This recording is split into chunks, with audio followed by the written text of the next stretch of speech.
Hello, lovelies. Do you live in a dystopia where corporations control the everyday and the government is ineffectual at best and often totalitarian? Where technology is ever present and the boundary between online and meat state is often blurred?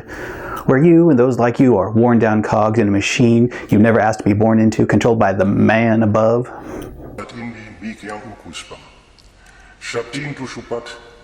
Then you, my friend, live in a cyberpunk world and might be ready to stick it to the man by becoming a cyberpunk yourself. To determine your readiness and aptitude using the latest in simulation technology, the role-playing game, Paraplanet has developed Neon City Overdrive. Let's review. Cyberpunk. It's cyberpunk, all of it, from cyborgs and gene-tailored skins to neon-drenched gunfights and cyber duels. You play a, quote, BA cyberpunk trying to make a living in a downtrodden world of low life and high tech, where hard choices abound. The system is the lightweight action story game engine. It's a simple narrative system that is what would happen if fate and scum and villainy went to a seedy pleasure palace together, and 9 months later, Neon City Overdrive was born.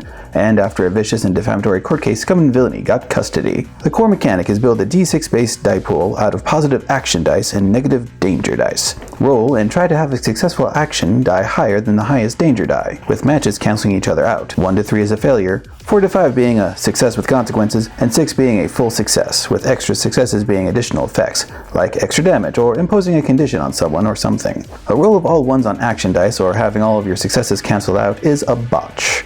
But hey, no life as a cyberpunk is without risk, right? Never better.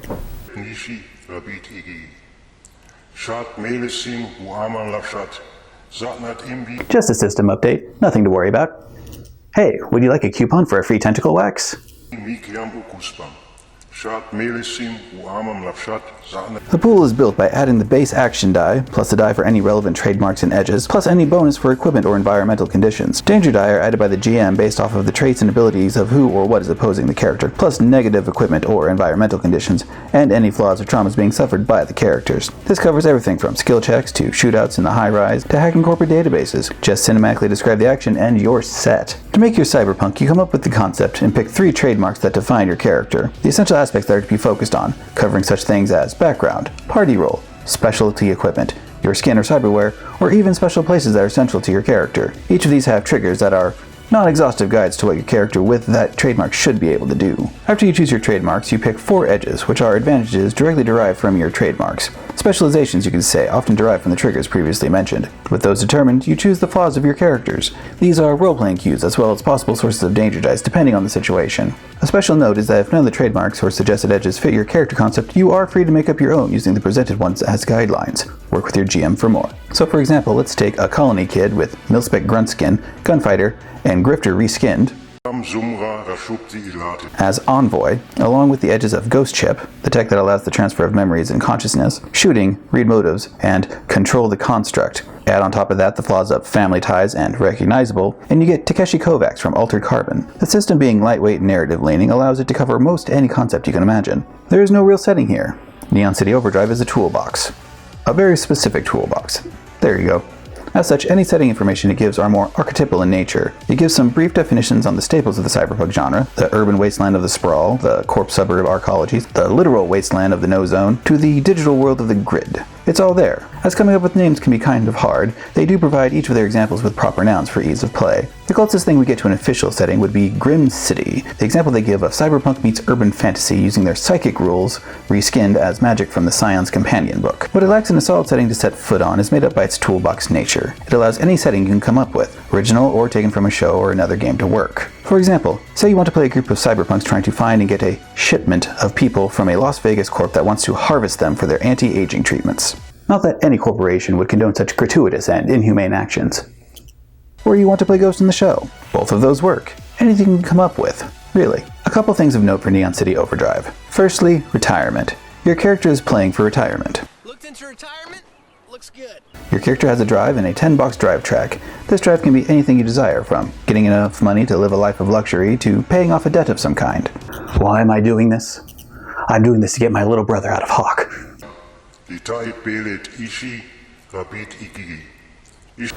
Don't worry, he's in his ghost chip form, he'll be fine. And once you get it, you're out of the life.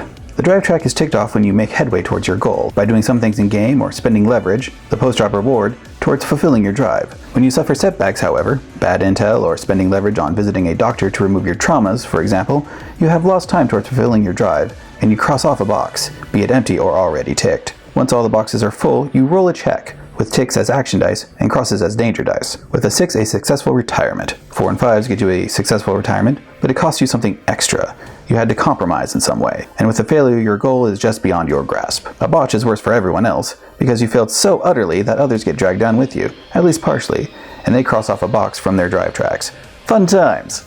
But once that all is done, your character is gone, with the choice to replace them with a new Cyberpunk, with the same number of trademarks and edges as before. Because in the end, aren't all people just replaceable?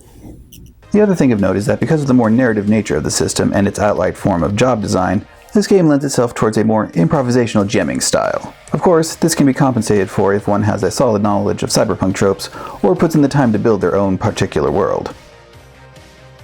Now that you've almost been located, before you get brought to your local rehabilitation center for job placement, let's conclude with... Yes, that counter is actually a hacking algorithm. Don't worry, we have a nice spot in our Eldritch Entertainment division waiting for you. Okay. And canceling, check.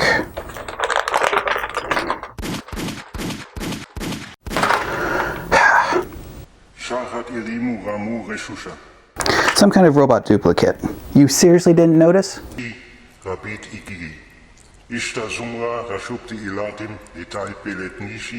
Neon City Overdrive is a soft but solid system that is quick and cheap to get into. Between its light nature and retirement system, it lends itself to at most mid-length campaigns. It's fun for archetypal popcorn play or more fully involved role-playing, and can cover most any variety of cyberpunk.